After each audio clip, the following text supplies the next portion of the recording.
그리스도께서 우리를 해방시켜 주셔서 자유를 누리게 하셨습니다. 그러므로 굳게 서서 다시는 종살이의 멍에를 매지 마십시오. 아멘. 오늘은 바람 따라 자유의 삶을 사는 갯물을 묵상하겠습니다.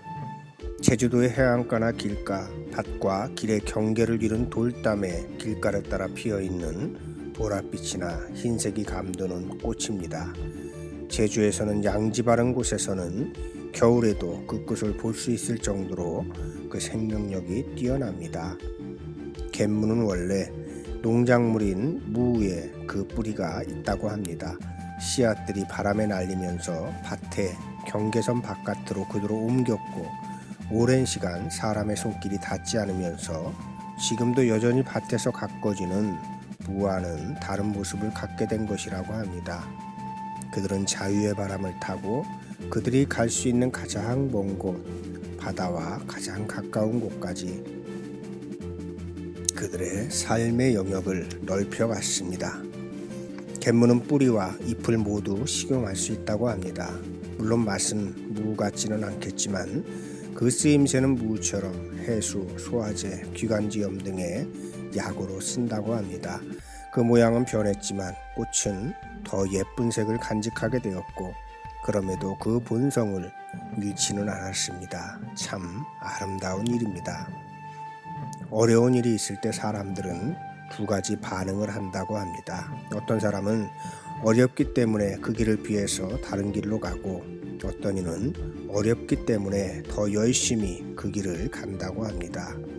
어떤 것이 더 좋다고 할 수는 없겠습니다만 갯무의 경우는 후자가 아닌가 싶습니다. 우리도 가끔은 바람처럼 자유로이 살고 싶다는 꿈을 꿉니다. 그러나 꿈들이 현실이라는 벽 앞에서 번번이 좌절됩니다.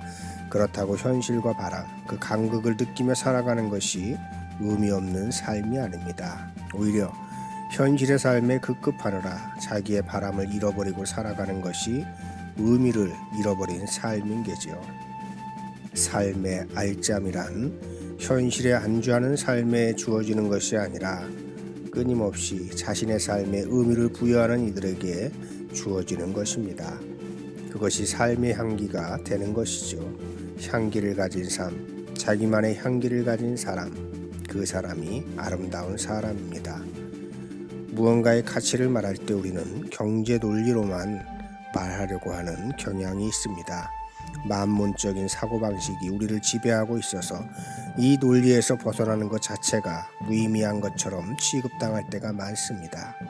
그러나 이것은 물질이라는 우상숭배에 빠져 살아가는 인간들의 우매함을 드러내는 논리일 뿐입니다. 실용적인 가치로만 본다면 갯무는 그다지 환영받을 만한 존재는 아닐 것입니다. 그러나 꽃의 아름다움을 보는 이들이라면 오히려 사람들의 손에 길들여진 무가 간직한 꽃과는 비교할 수 없는 아름다움을 간직하고 있다는 것을 발견할 수 있는 것입니다. 누군가에게는 별 볼 일 없는 꽃이지만 누군가에게는 참으로 소중한 존재인 것이죠. 무언가를 바라볼 때 어떤 눈으로, 어떤 관점으로 바라보는가에 따라서 다르게 보인다는 것을 잊지 마십시오. 그리고 또 한 가지, 다른 사람들이 나를 어떻게 보느냐가 자신을 규정하는 것이 아니라는 사실입니다. 다른 사람들의 평가로 자신의 존재를 규정하지 마십시오. 자기를 살아가십시오.